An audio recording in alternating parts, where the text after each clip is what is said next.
Welcome everyone. My name is Sean, and today we got to talk about this story out of Boston because the mayor of Boston, Michelle Wu, of the no whites allowed at this particular Christmas party infamy. This has been a long-standing tradition. It was my turn to host. It's happened every single year, and also multiple other parties that everyone has been invited to. So, for example, Monday we're hosting the holiday party that the city hosts every single year, and inviting all of the city council, the state legislature, all of our elected officials, along with our cabinet, just to thank everyone and celebrate for the holidays. So there are many, many invitations out there. Has decided to use Martin Luther King Day in order to go up and give a speech about how Dr. Martin Luther King really was concerned about the color of people's skins, not the content of their character. No, I'm not joking about this. Yes, this is a real thing, and we're going to talk about it. But before we do, I want to thank everybody who signed up over on actualjusticewarrior.com/join. Give me the money.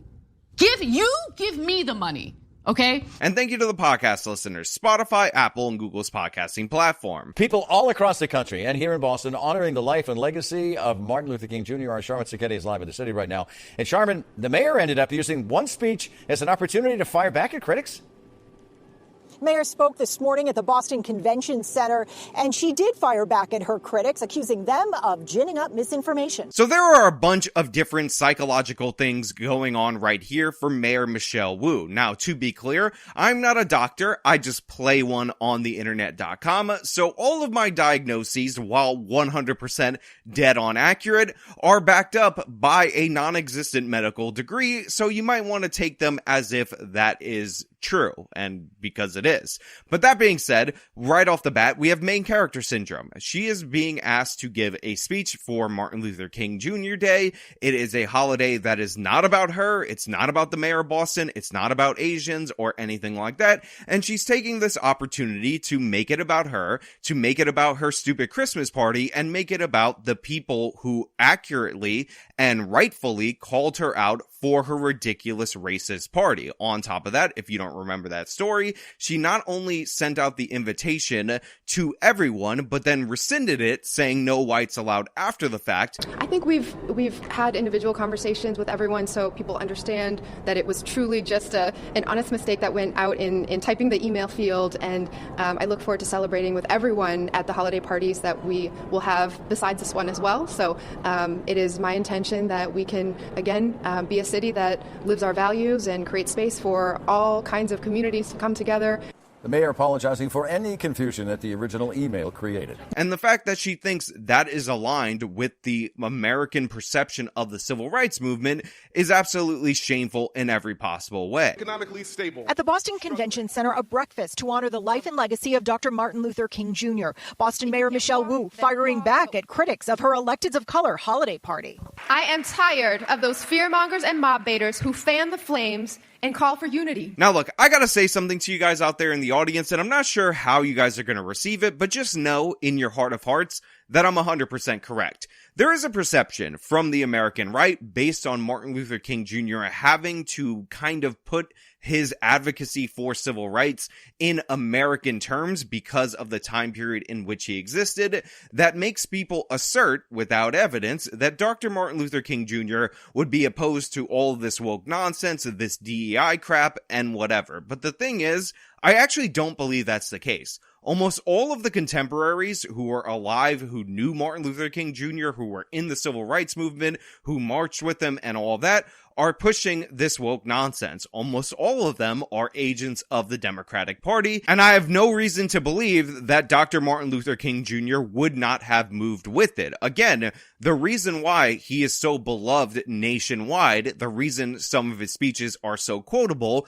is because as a tactic, he had to kind of put all of his advocacy in terms that were broadly appealing to the American population. So he would talk about the promises of the Declaration of Independence, the promises of the Bill of Rights, but in today's day, he likely would be on the train that everything in America is evil white racism, the Constitution is evil white racism, and a large portion of the population and a large portion of you guys out there in the audience would oppose him. The thing is, he was assassinated, and when he was assassinated, the myth of Martin Luther King Jr. took over the man. Like all men, he was flawed. Like all men, there are things that you disagree with him, and the the best quotes, the best speeches, the best way of phrasing his calls for equality back in the day are what live on, and that is what is considered to be his legacy. But again, he was a complicated person, and considering the way that almost all of his contemporaries have moved dramatically into this anti-white camp,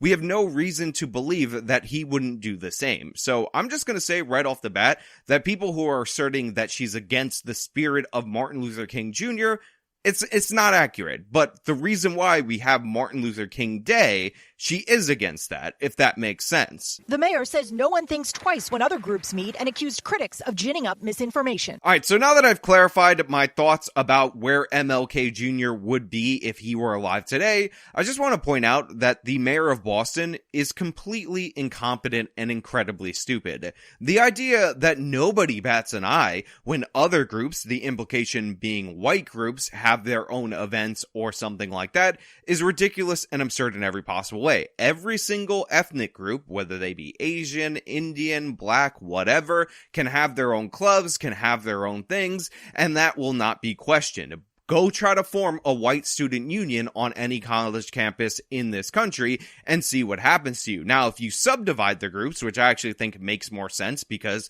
Irish people are different from English people, which are different from French people, which are different from German people. They're unique cultures that happen to be on the continent of Europe. Then you might be perfectly fine. But in reality, yes, there would be outrage, much more outrage, national media coverage, if this were a white only legislative party. If in response to her no whites party, the white legislators decided to get together and have a counter protest party, people would only cover that in the mainstream news and say, oh my God, look at all this white supremacism. It completely came out of nowhere, but it was also existing the entire time. Aren't white people so racist? So she's being ridiculous. She's being absurd. She did a no whites party. If you did a no Asians, no blacks, no Hispanics, or whatever, you would run into similar, if not worse, criticisms, especially if the people behind it happen to be white. So what she needs to do is shut the hell up, take the criticism on the nose, and the fact of the matter is, even when she was caught, she doubled down on it, so we know where she stands. She is objectively anti-white. Viral outrage ricocheted internationally as those who had never before cared about representation railed against this as exclusionary. So there's two tactics that are obvious right here if you're just paying attention. So first and foremost, you question the motive. She's like, people who never ever cared about representation all of a sudden were concerned about what was going on in the city of Boston. So you're evil, white and racist. You never cared about this before until you were excluded. Viral outrage ricocheted internationally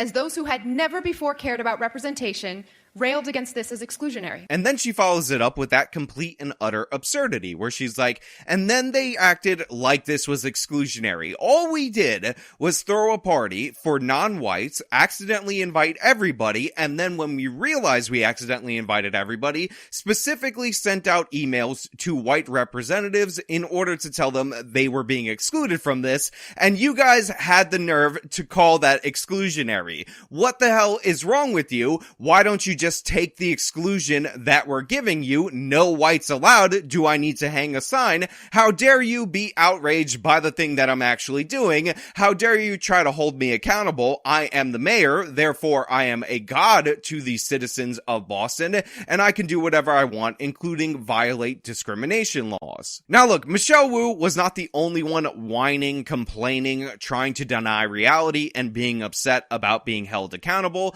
The keynote speaker spent a good portion of his particular speech whining and complaining about how Harvard isn't black enough. The keynote speaker is a history, race, and public policy professor at the Harvard Kennedy School. Across all of Harvard, black tenured faculty are only 6% out of 581 total tenured faculty. That's 35 people in the oldest, richest, most powerful, and apparently wokest academic institution in America. And then follow that up by crying over the fact that Claudine Gay was held up to the same standards that freshmen at community colleges are held up to, which is you can't plagiarize, because it turns out she was a plagiarizer. He also took aim at those who criticized diversity in the wake of Harvard President Claudine Gay's resignation. The charges of reverse racism coming from elite politicians and billionaire donors is not just laughable.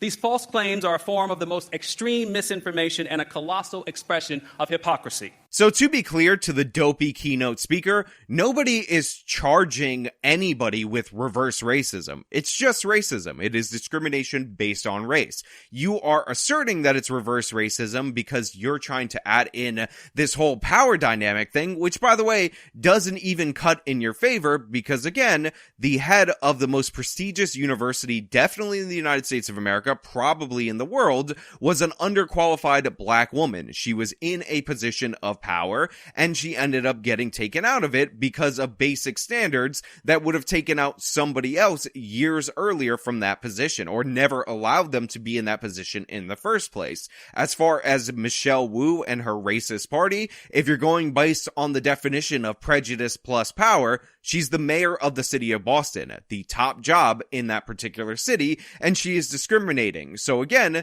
it's just racism. That's what we're calling out. Charges of reverse racism coming from elite politicians and billionaire donors. The reverse of racism is not being racist, not discriminating based on the color of people's skin, the most obvious thing ever. Now, Governor Healey also spoke announcing her administration is taking steps to open up more state and local contracts to more diverse and small businesses. And what's great about this is that the local news segment wraps it up by saying that the governor actually spoke at this event and said that they were going to open up more state contracts to more diverse small businesses. So they're going to be basing this on the color of people's skins. And that is, of course, the governor of Massachusetts, the top spot in that state. So what we have here is discrimination based on race from the most powerful official in the state of Massachusetts. I wonder if even based on their stupid power dynamics definition, if that would fit the mold of racism. But no, we can't ever talk about that. We all gotta talk about how Michelle Wu is the victim because we all saw what she did and we reacted to what she did.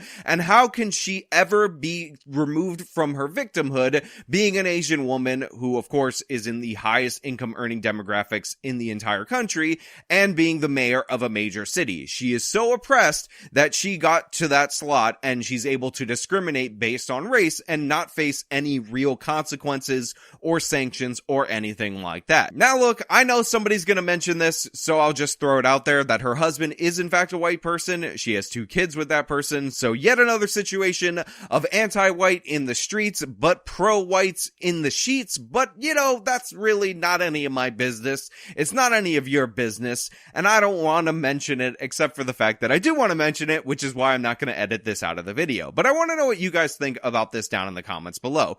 Michelle Wu was able to have this party even after it was exposed, even after she got criticized for it. She promoted it, she was happy about it and all that, yet she's still complaining that you haven't accepted it. Is there something wrong with her other than what I've diagnosed with my non-medical degree? Let me know, again, your thoughts down in the comments below. If you liked the video, then show them by leaving a like, subscribe for more content, follow me on all my social medias, support me via the support links in the description of this video. This has been me talking about the mayor of Boston, still crying over the fact that you noticed what she was doing. Till next time.